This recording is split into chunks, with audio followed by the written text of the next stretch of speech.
KSRTC ബസ്സുകളിൽ സ്ത്രീകൾക്ക് സൗജന്യ യാത്ര ജൂൺ 15 മുതൽ.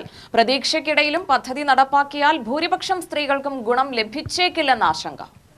പുതിയ സർക്കാരിന്റെ ആദ്യ പ്രഖ്യാപനങ്ങളിലൊന്നായി പ്രഖ്യാപിച്ച പദ്ധതി എത്ര സ്ത്രീകൾക്ക് പ്രയോജനപ്പെടുമെന്ന് അറിയാത്ത അവസ്ഥയാണുള്ളത്. സർക്കാർ പ്രഖ്യാപനത്തെ പിന്തുണയ്ക്കുന്നവർ പോലും പ്രഖ്യാപനം എത്ര പേർക്ക് ഗുണകരമാകുമെന്ന ആശങ്കയിലാണ്.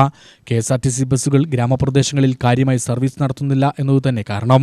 ഗ്രാമീണരായ സ്ത്രീകൾക്കും പാവപ്പെട്ടവർക്കും പദ്ധതിയുടെ ഗുണം ലഭിക്കണമെങ്കിൽ ലോക്കൽ പാസഞ്ചർ ബസ്സുകൾ കൂടുതലായി സർവീസ് നടത്തണമെന്ന് സ്ഥിരമായി ഗ്രാമപ്രദേശങ്ങളിൽ നിന്നും യാത്ര ചെയ്യുന്ന വനിതകൾ പറയുന്നു. മുഖ്യമന്ത്രി ബഹുമാനപ്പെട്ട VD സതീശൻ അവർ പ്രഖ്യാപിച്ച സ്ത്രീകൾക്ക് സുരക്ഷ യാത്ര എന്നാണ് പ്രഖ്യാപിച്ചത്. അത് സൗജന്യ യാത്രയായി പ്രഖ്യാപനം പുറപ്പെടുവിച്ചതിൽ വളരെ സന്തോഷം. പറയുന്ന പ്രഖ്യാപനം എല്ലാവർക്കും അനുകൂലമായിട്ട് കിട്ടത്തക്ക വിധത്തിൽ ആയാൽ വളരെ നല്ലത്. കാരണം ഇപ്പോൾ ഞാൻ ജോലിക്ക് പോകുന്നത് രാവിലെ 7 മണിക്ക് പോയി വൈകുന്നേരം 7 മണിക്ക് ജോലി വിട്ടു വരുന്ന ഒരു സ്ത്രീയാണ്. എനിക്ക് ഒരു ദിവസം ബസ് ഫെയർ മാത്രം 100 രൂപയാണ്. അപ്പോൾ ഞാൻ 30 ദിവസം പോവുകയാണെങ്കിൽ അതല്ലെങ്കിൽ 25 ദിവസം പോവുകയാണെങ്കിൽ 2500 രൂപയാണ്. അപ്പോൾ എന്നെ സംബന്ധിച്ച് ഒരു KSRTC ബസ്സിൽ സൗജന്യ യാത്ര എന്നുള്ളത് വളരെ വളരെ ഉപകാരപ്രദമായ ഒരു തീരുമാനമാണ്. പക്ഷേ ഞങ്ങൾ പോകുന്ന റൂട്ടിൽ ഞങ്ങൾ പോകുന്ന സമയത്ത് ഞങ്ങൾക്ക് ഇവിടുന്ന് KSRTC ഇല്ല. ഈ സൗജന്യ യാത്രയിൽ ഏത് സമയത്താണോ KSRTC ആ സമയത്ത് പോകുന്ന സ്ത്രീകൾക്കാണ് ആ സൗജന്യ യാത്ര ഉപയോഗപ്രദമാകുന്നത്. KSRTC ഇല്ലാത്ത സ്ഥലങ്ങളിൽ ഈ സൗജന്യ യാത്ര ഉപകാരപ്രദമാകില്ല എന്നുള്ളത് വളരെ സങ്കടകരമായ കാര്യം തന്നെയാണ്. കാരണം എല്ലാ സ്ഥലങ്ങളിലും ടൗണുകളിൽ ഓടുന്ന KSRTCയുടെ എണ്ണത്തിനനുസരിച്ച് ഉൾഗ്രാമങ്ങളിലേക്ക് KSRTC ഇല്ല.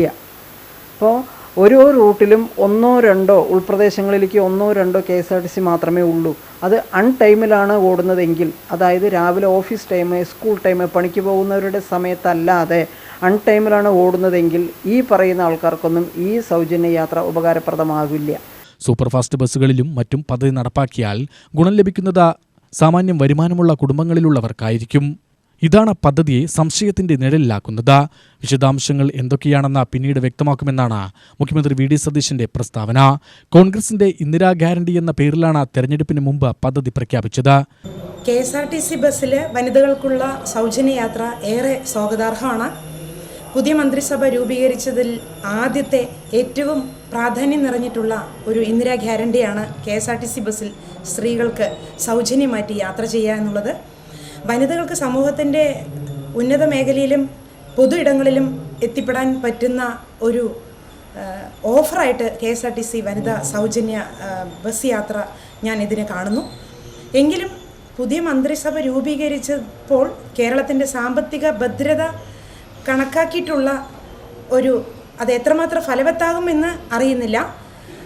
ഘട്ടം ഘട്ടമായിട്ട് സാമ്പത്തിക നിലവാരത്തിനനുസരിച്ച് എല്ലാ മേഖലകളിൽപ്പെട്ട വനിതകൾക്കും, ഉയർന്ന വരുമാനമുള്ള വനിതകൾക്കും താഴ്ന്ന വരുമാനമുള്ള വനിതകൾക്കും അതിൻ്റെ നിലവാരത്തിനനുസരിച്ചിട്ടുള്ള യാത്രയാക്കിയാൽ ഉപകാരമായിരുന്നു.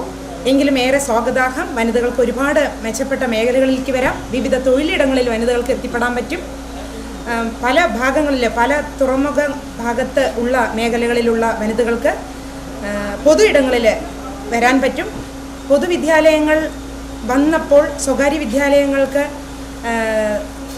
പ്രാധാന്യം നിലച്ചതുപോലെ പൊതുഗതാഗത സൗജന്യമാക്കിയാൽ ഒരുപാട് മേഖലകൾ വികസിക്കാൻ ഇടവരും. ഇതിനോടൊപ്പം വനിതകൾക്ക് നല്ല ഉന്നമനം ഉണ്ടാവും. UTV news, Palakkad.